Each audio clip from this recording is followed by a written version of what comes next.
And I have people all the time, bots hitting me up all the time, saying that they are marketing experts and all this and that. And this is nothing like what we are involved with Gig Merge when I come to Gig Merge's events where I meet real people. I really gain a follower or two every time. I really talk to people, and it's very useful, and it's user friendly just in the way that it serves people. Whereas, to go back to, I get DMs all day every day from marketers and from, oh, you're not marketing your post, that's why you're not getting views, oh, that's why you haven't made it yet, telling me almost in an aggressive way, which is also frustrating too. They're always aggressive. They're like, hey bro, you could be getting comments, you could be blowing up right now, your music's dope, it's fire, but honestly you ain't going nowhere because you don't pay somebody like me. And it's like, I don't want to fast track my stuff. I want organic followers. I want people to really know who I am and what I stand for.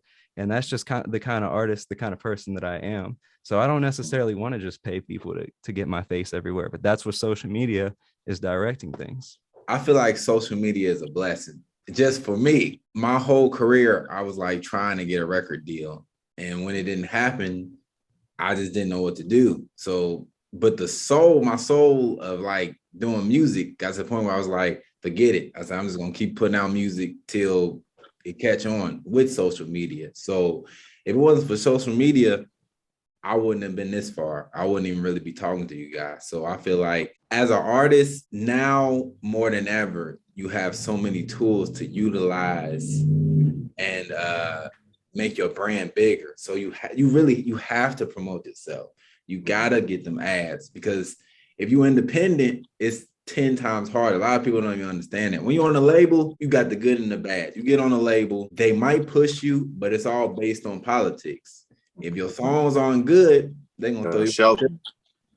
They're gonna put you on the shelf, and they're gonna be like, okay, well, we'll put Chris Brown up, and we'll wait till you come up with something else.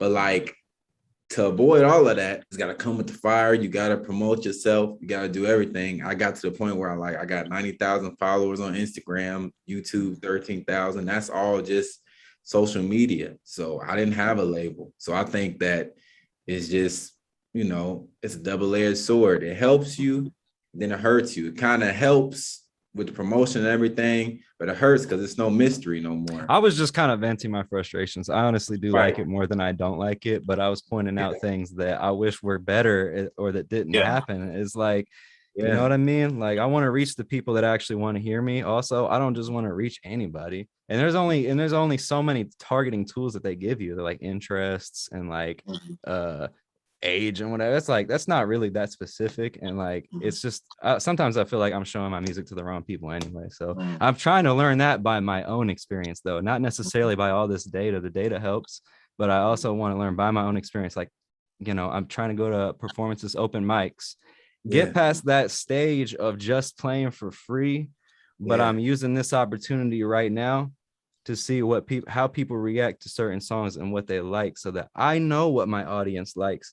Then it feels less like I'm pushing my agenda. It feels less like I'm forcing everybody to like me because I say cute things on TikTok or whatever. Just some kind of weird, what some kind of subvert way of getting people to like your music. I get it. That's the way things are run nowadays, but I still genuinely just want people to like me for my music. So I'm trying to figure out how to do that. Who's your favorite artist? Top three would probably be like, I want to say like Kurt Cobain and probably Tupac. Okay. And Jaron Benton, just because I love his music. I'll just say he's definitely one of my favorites. Okay, now on social media, inevitably, I know these are the artists you inspired by. That's your fan base. You got to find fans that listen to all the artists that you listen to, target them.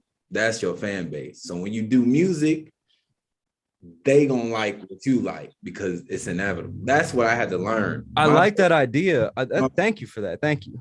I don't sound like them. So then at the same time, it's like maybe mentally.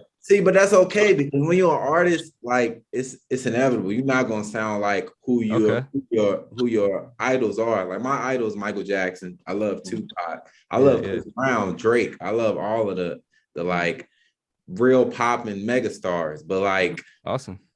Having your own sound, that's cool. But these are the fans that's gonna ride with you. The fans that listen to Brown, the fans that listen to I'll take that advice. Jackson, I'll take that advice. You know what? Yeah.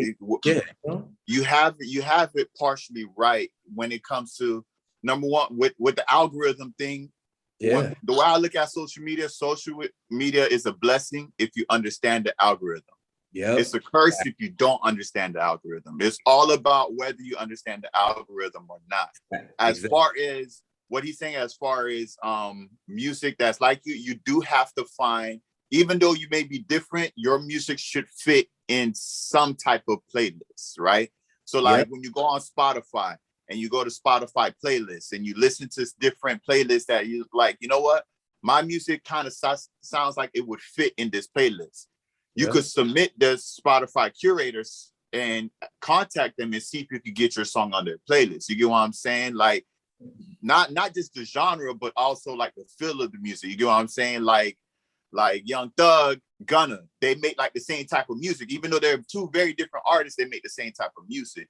So whatever your type of music would match to the most, you would find, like he's saying, fans who listen to that artist. It's no different than tight. You know what I'm saying? It's no different than what's the NF, you know, who's a Christian artist, or the dude in Cali who they sound like Eminem. You know, they rap in his rap pattern. You know what I'm saying? So they find Eminem fans. Exactly. And because it's familiar. People are simple. People are simple. I think artists, our minds, we always overthink. I used to do this a lot in the past. I used to be like, I gotta do it like this, I gotta do it like this. And then I just realized like everything is simple now. Everything's changed, everything is out. I'm like, people don't want a song that's got over singing in it. They like stuff that's simple. They like 808s. I go to clubs, all I hear is Lil Baby. Lil Baby is simple, but his beats, you know, are intricate, but they like that simplicity. So they like something that's familiar to them. 808s gonna always hit, because as an independent artist, it's all leg work and ain't no label. So it's like, and I'll keep that in my mind. I'm like, until I get to this label, I am the label. So I'm Twitter, Facebook, YouTube, art, music, you know, interviews, whatever I can do just to get my face out there. Like I say, like Russ is an inspiration because he does it all, and he's so consistent. You gonna eventually run into something. Okay, cool. Well, I heard this song. I don't know if I like this, you know, because he got so much music and he's just so consistent. That too, consistency. You're gonna win every time, you know. Oh yeah, man. I'm glad I'm glad that one change in the music industry I really like is we're moving into an era where where artists have to put out music because people lose interest. And that's so awesome to me, because I remember being a kid and just buying out and just begging like my parents to buy albums or download them off LimeWire, or however I got my music back then when I was a kid. I've always loved music, but I didn't like how bands and artists that I listened to, it took them like 4 or 5, 6 years to put out a new project. Like, I get it that you can't force things and it takes time to do great things. I fully understand that. But, you know, now things have to more be like every month drop a song, or maybe even sooner, or like sometimes just keeping the content is really keeping the fans interested, is keeping the interest driving. I love that. That's to me one of the best changes I've seen in the music industry now. It doesn't take forever to hear new music from your favorite artist. They keep dropping.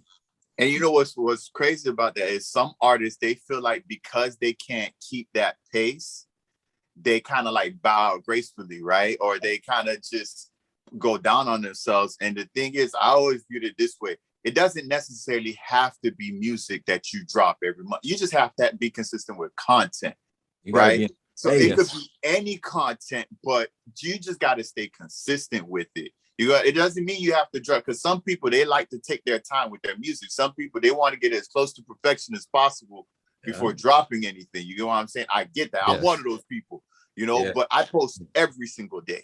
You know what I'm saying? There isn't a day that I don't post. You got to continue the content, because that's one of the biggest keys to the algorithm. You know what I mean? Especially like Instagram and YouTube. If you post every single day, after like a month or two, they're going to start promoting you to new people. You know, the moment you stop or you miss a day, the algorithm starts completely over. You get what I'm saying? So it's like a lot of pressure because it's got to be good content, you know. It is, but at the same time, you got to be clever with what content you use. You get what I'm saying? Like a lot of my content is just quotes.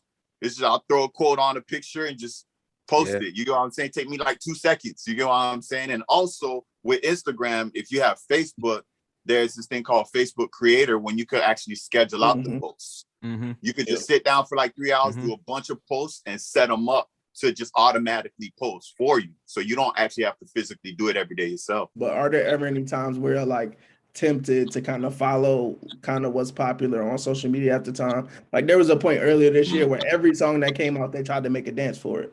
Like, and that was another thing where they just kind of want, because everything is content now, they want the song to live in one place, but then there's content on social media that's created from it, whether it's memes or dances or TikToks, but then they also want it to be on TV shows. So how do y'all try to be intentional on creating things that kind of fit where the culture's kind of moving when y'all are putting things out there?